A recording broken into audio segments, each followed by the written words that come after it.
Canada Post workers could be on strike for the second time in 6 months as of Friday. A strike would see 55,000 postal workers on the picket lines after giving Canada Post a strike notice Monday. If that happens, Canada Post won't be accepting any new mail or packages. Mail and packages already in transit would be held but not delivered. Social assistance checks would. The last strike over the holiday season lasted 32 days before workers were ordered back. With me now is Jon Hamilton, spokesperson for Canada Post. Jon, good morning. Glad you could be with us today. Thank you, Marcia. Certainly didn't expect to be talking to you again 6 months after the last strike. So quickly remind us, was there no deal reached? Is that why we are looking at another strike again this week? Well, yeah, there was no deal reached. There have been numerous attempts over the last few months, but everything paused when the Labour Minister sent both parties to an industrial inquiry commission. Both parties fully participated in that process. There were hearings in January and February. Over 1,000 people submitted, submissions to provide their input, and that report came out on Friday. And it's a sobering and straightforward look at what ails Canada Post, and makes many recommendations that need to be implemented to try and bring about sustainability. But it essentially says that Canada Post is in an existential crisis, and we need to work together between the union and the employer to make changes to our collective agreement and other changes so that we can get out of this death spiral that we're in because mail continues to decline. And let's pause there for a moment and talk more about that report, because what is being recommended or proposed is pretty tough medicine, including ending door-to-door daily mail delivery and closing down some postal outlets altogether. So that is the backdrop against the workers now issuing this strike notice. What does that say to you? It says what I think has been hiding in plain sight the whole time, that Canada Post is in trouble, that the past has come back to haunt us. We've been trying to make changes. We've been trying to bring about changes to modernize our delivery approach through the use of more part-time workers, good part-time jobs over the weekends. But we've been facing constant resistance from the union, who's been trying to hold on to the status quo. And then if you look beyond that, there's a moratorium from 1994 on rural post offices.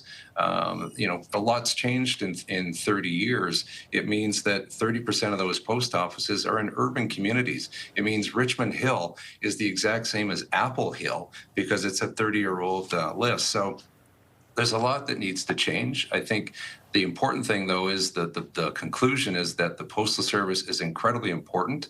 And I think as you look as a national infrastructure that can touch all Canadians at a time when we're trying to fortify the domestic economy against U.S. threats, that's even more important.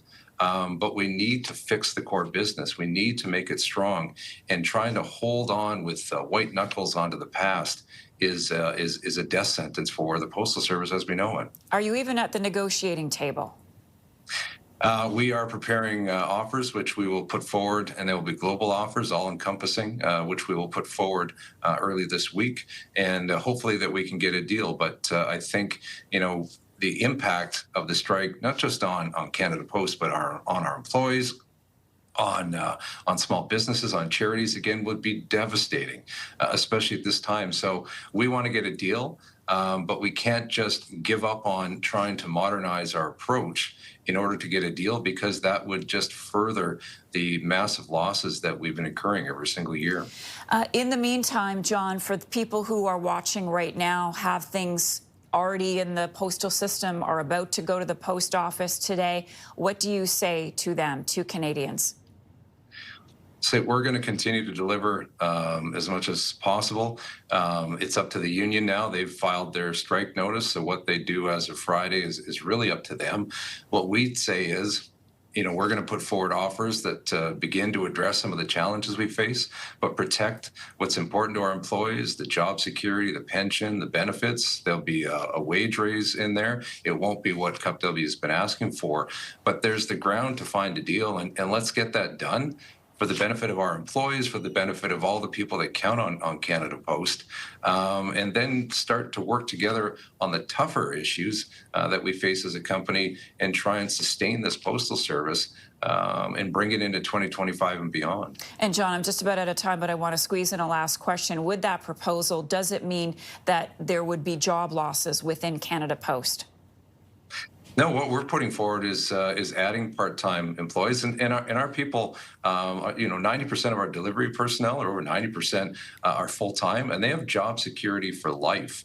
That was agreed to years and years ago when there was all kinds of mail in the system. It was a different time, but they cannot be laid off. So this is about making incremental changes to modernize our delivery approach, to find a better mix of part-time and full-time employees while still providing good jobs.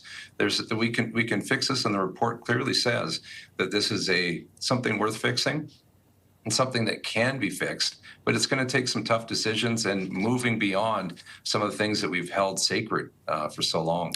Jon Hamilton is the spokesperson for Canada Post. John, glad you could join us today. Appreciate it.